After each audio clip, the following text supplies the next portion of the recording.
What events led to the outbreak of World War I?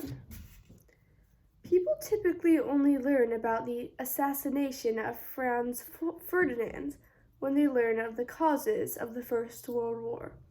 However, the causes were deeply rooted in the history of Europe.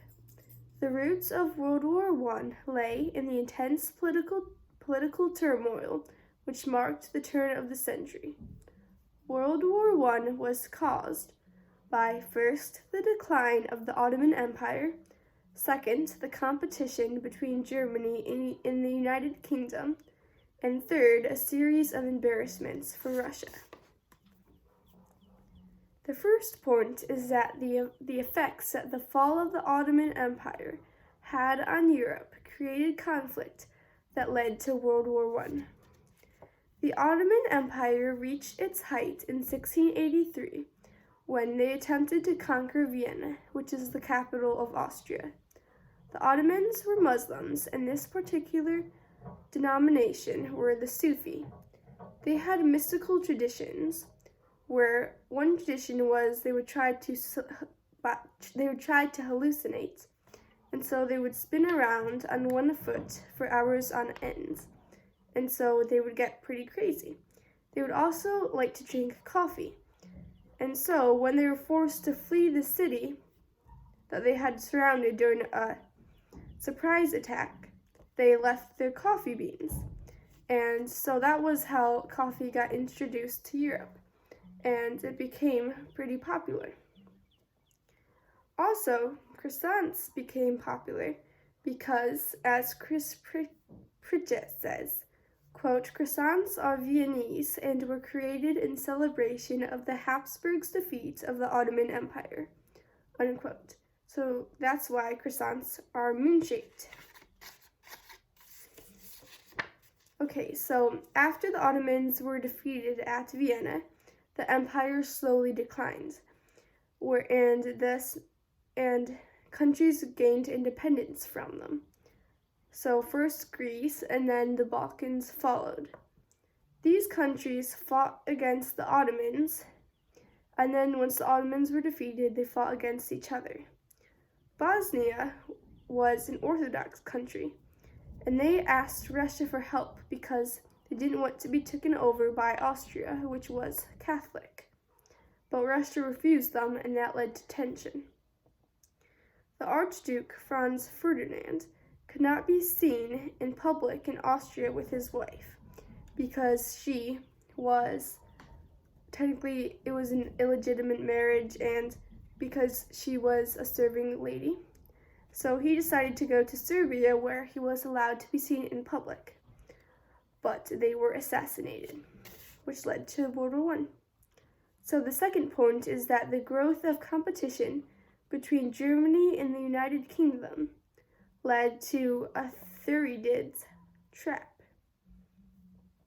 So, as Graham Allison says, a Thucydides trap is, quote, "when one great power threatens to displace another, war is almost always the result," unquote. So this Thucydides trap led to World War I. So Germany had been growing in power over the past few years. They had been in a period of industrialization, and because there wasn't really one country of Germany, it was basically a bunch of small countries, but they had begun to be brought together, and there was an increase in nationality. So Germany began to make colonies in Africa, so they began to build a navy, and Britain began to feel threatened in turn, because part of their national identity was that they needed to have a very strong navy. The Franco-Prussian War led to the invention of the German country. So Napoleon III of France thought that he could take over Austria, but he had outdated weapons and he was very mistaken. So he was defeated immediately.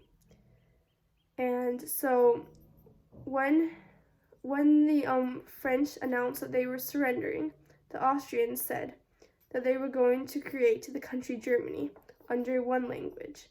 This happened in 1871.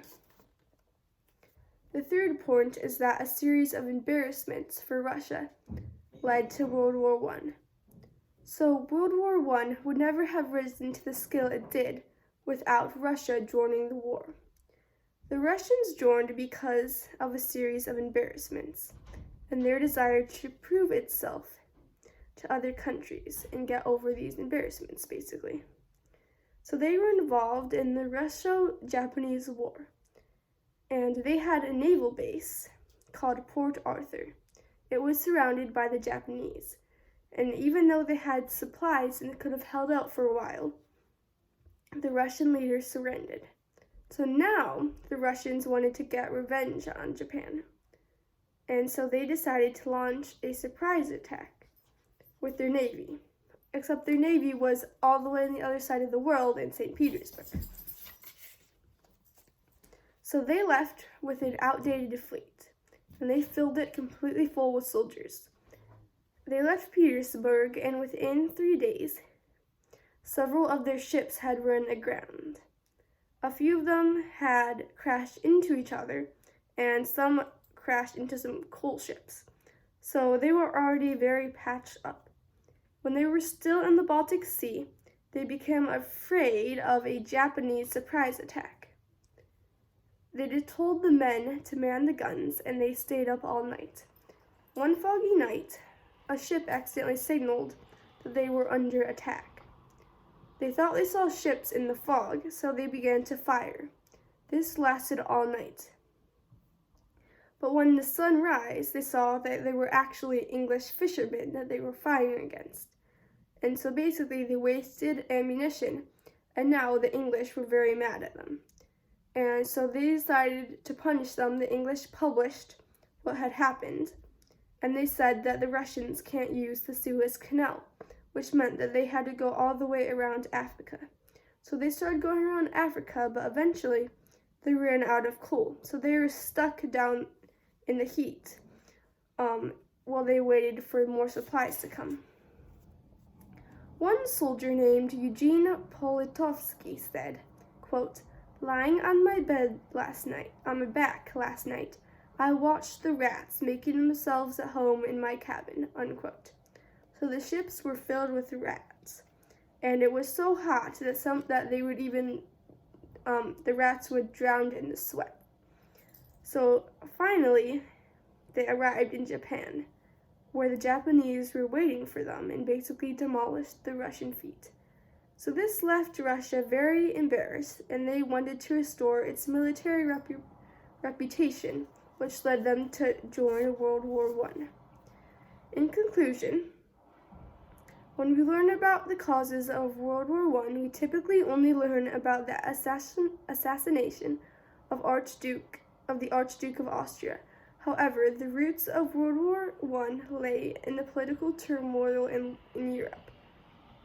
World War I was caused by, first, the fall of the Ottoman Empire, second, the competition between Germany and the United Kingdom, and third, a series of embarrassments for Russia.